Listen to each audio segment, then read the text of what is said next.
Hello everyone, आज आपण बनवतोय हळदीचं लोणचं। तर उन्हाळा आलं की पापड लोणचं करायला सुरुवात होते। तर आज मी हळदीचं लोणचं दाखवते तुम्हाला। तर भरपूर पौष्टिक आणि बहुगुणी अशी रेसिपी आहे, तर पूर्ण व्हिडिओ नक्कीच बघा। तर बघा, हळद स्वच्छ धुवून घेतलेली आहे। धुतल्याच्या नंतर तिला कोरडं करून घ्यायचं आहे आणि तिच्यावरची साल जी आहे ती आपल्याला काढून घ्यायची आहे। आणि बरेच दिवस टिकतं हे लोणचं, खराब पण नाही होत। 100 ग्राम हळद एवढी घेतलेली आहे मी। तर आता वरची साल काढून घेऊया आणि त्यानंतर त्याचे छोटे छोटे पीस करून घ्यायचेत आपल्याला। एकदम सोपी, कमी साहित्यामध्ये एकदम पौष्टिक अशी रेसिपी आहे, तर पूर्ण व्हिडिओ नक्कीच बघा। तर जेवढे छोटे छोटे आपण पीस करू तेवढं खाण्यासाठी छान।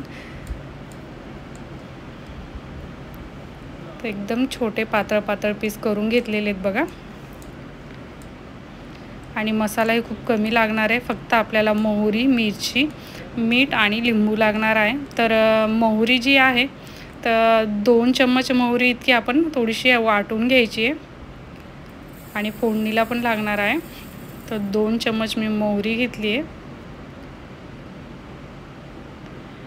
थोडीशी जाडसर अशी मिक्सरला बंद चालू करून वाटून घेतली आहे। आणि आता तेल घेणार आहोत। तर 4-5 पळ्या तेल घेतलेलं आहे बघा मी। भाजीचे जे चम्मच असतात ना, असा मोठा जो चम्मच असतो तर तो तुम्ही एक मोठा भरून घेतला तरी चालेल। तेल एकदम कडकडीत गरम होऊ दिलेला आहे आणि मग त्याच्यात मोहरी टाकली आणि गॅस बंद केलेला आहे बघा। मोहरी छान तडतडली की गॅस बंद करायचा आहे आणि थोडंसं थंड होऊ द्यायचं आहे, कोमट इतकं, किंवा थोडंसं हलकंसं गरम पाहिजे, बघू शकताय तुम्ही। आणि मग त्यामध्ये मोहरी आणि त्यानंतर थोडंसं लाल तिखट, नंतर मग चवीपुरतं मीठ टाकून घ्यायचं आहे।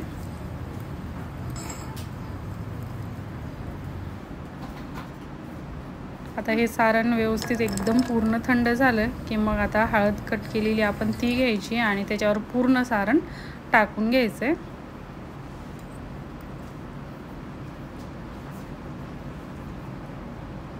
आता व्यवस्थित मिक्स करून घ्यायचं आहे।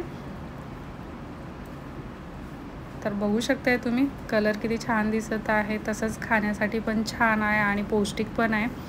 आणि 100 ग्रामच घेतलेला आहे, तर त्याला 1 लिंबाचा रस हवा आहे। सगळं झाल्याच्या नंतर वरतून त्यावर 1 लिंबू चांगलं पिळून घ्यायचं आणि तुम्ही जर आंबट खात असाल तर तुम्ही 2 लिंबू टाकले तरी चालेल।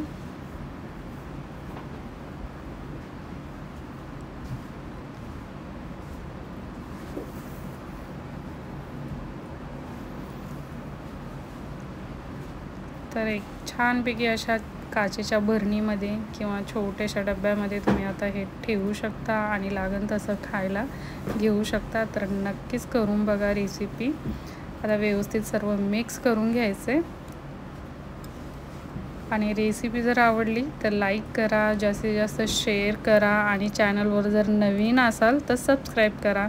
तर माझा पूर्ण व्हिडिओ बघितल्याबद्दल थँक्यू। परत भेटूया एक नवीन रेसिपीसोबत। Bye bye.